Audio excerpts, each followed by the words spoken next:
Okay, it's time to do some painting. We're going to paint the green again, which is contrast orc flesh. I put on over here a first coat of the blue. Orange is looking good. It's glossy now, so that means we might have to do some decaling today. Red's looking nice. It's glossy, ready for decals, I think. And so let's do some green. All right, so I've got my pool noodle, of course. All right. Then I've got 91% distilled water and the green. Let's get a little more water. All right. So let's see what we can do here. What we want to do is get one light coat on first, and then we'll go do a light coat on the blue, and we can come back again to the green. That's how we start with the front end here. Start somewhere a little easier, just so we can get a feel for how this is going to look. Oh yeah, wow, that's going to look nice. That is going to look nice. And this time I've got this thing really, really white, so it's the transparency of the green. I want a little more transparent than the way we did it last time. And the first coat, I like to just get it on, and then because it's contrast, we can get some of the panel lining done in one step here.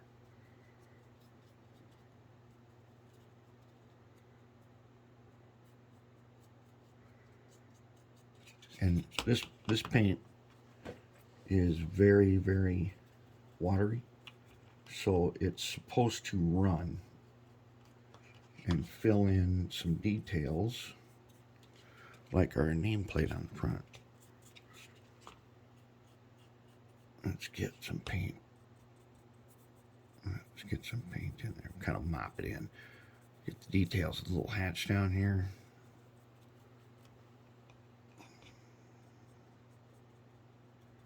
Okay, and we'll smooth it a bit. We'll just smooth a little bit and then run where it will then.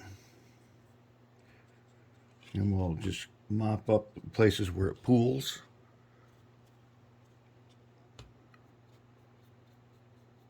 And let it do its magic.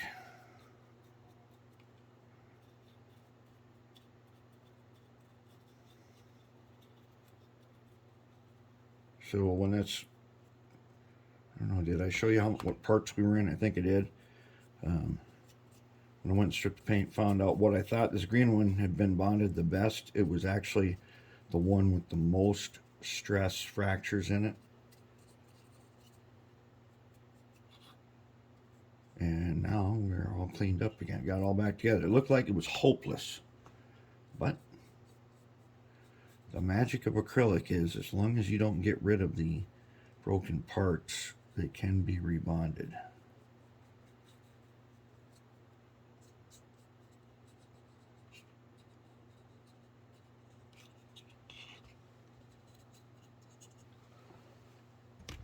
Let's see if we can zoom in just a little bit more. Okay, and we're not trying to paint perfect. We just need a coat on so we got somewhere to go with it. All right. Yeah, that's gonna look really, really sweet.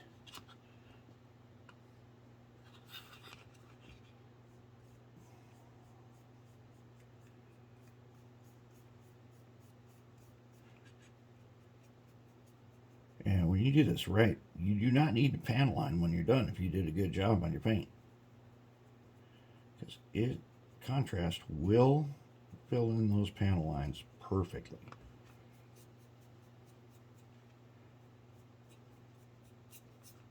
One thing about, if you're seeing all these different brush strokes, give it a second, let it settle, you'll see they'll start to run into each other, and gravity will do the work,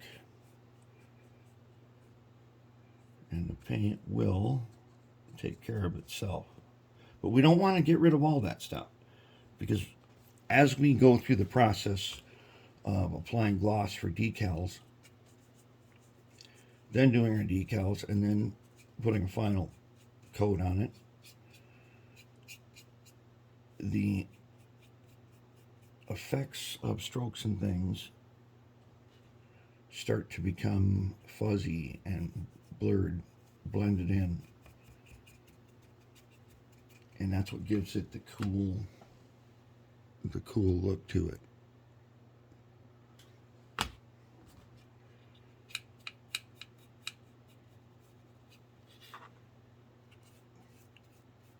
And I kind of want to leave this as light as I can.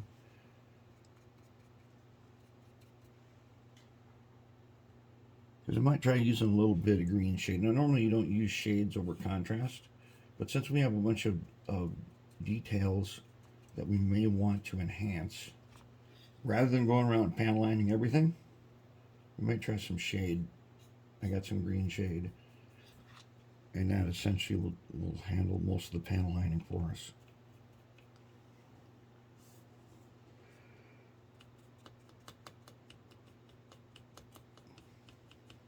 Now I want to work fast. I want to get it on here, and then I want to smooth it, or let it smooth itself, and then just pick up the pools when they reach the bottom.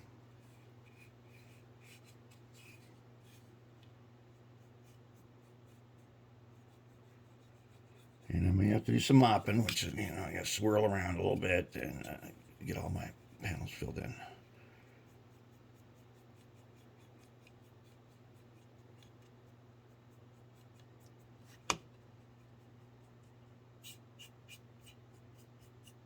I really like this green. I'm glad we decided we'd go with green. I like the purple too. Pug turned out pretty nice, and I'm thinking,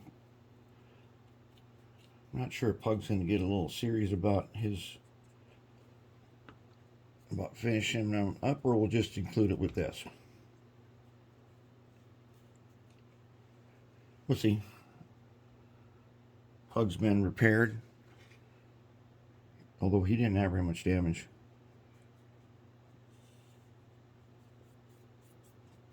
And he did not need to get his paint stripped off.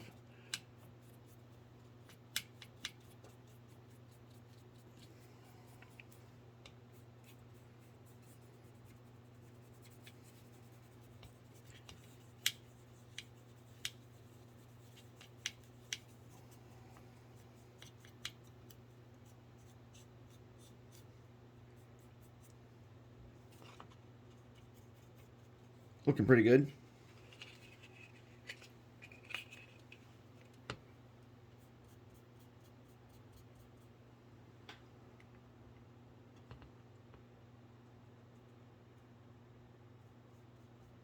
Okay, so I got a bunch of details here I want to stand out. So I'm going to put a lot on there.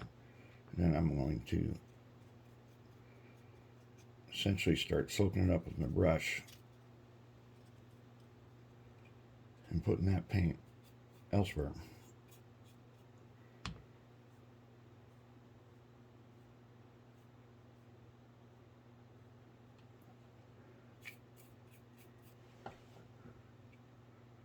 Looking good.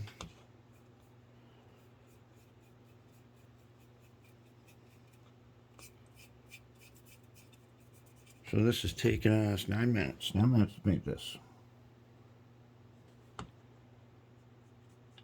Put one coat on. It's the first coat that takes the longest.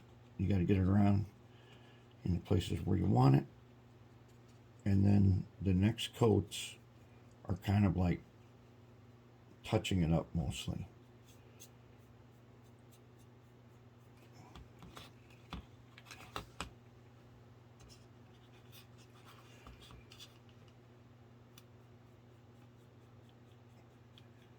And I want to get my strokes, if I'm going to have any strokes at all, they should be going vertically. as if water has run down the side, or as if there's been a snow melt. And you get that dirty, you get the snow with its little bit of dirt leaves behind some streaks, and those tend to go to places where they catch, and then that, like the panel lines and stuff, and that makes it really vivid. All right, I think let's just look for any unwanted pools. We've made it all the way around. Yeah, let's let that guy set up now.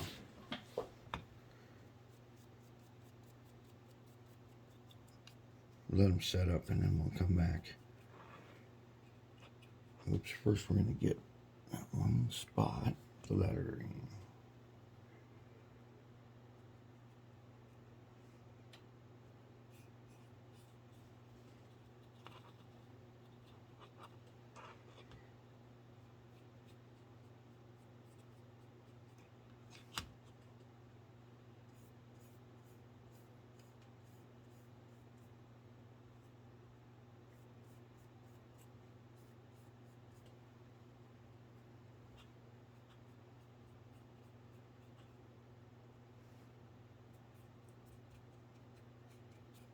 Okay, now I think we're going to let him set up, right? Let's let him set up.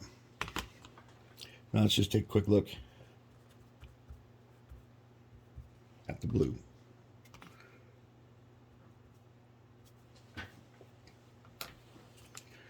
Blue setup, I'm going to go ahead and do another coat here. Then I'll do another coat on that, and we'll check them all when we're all done.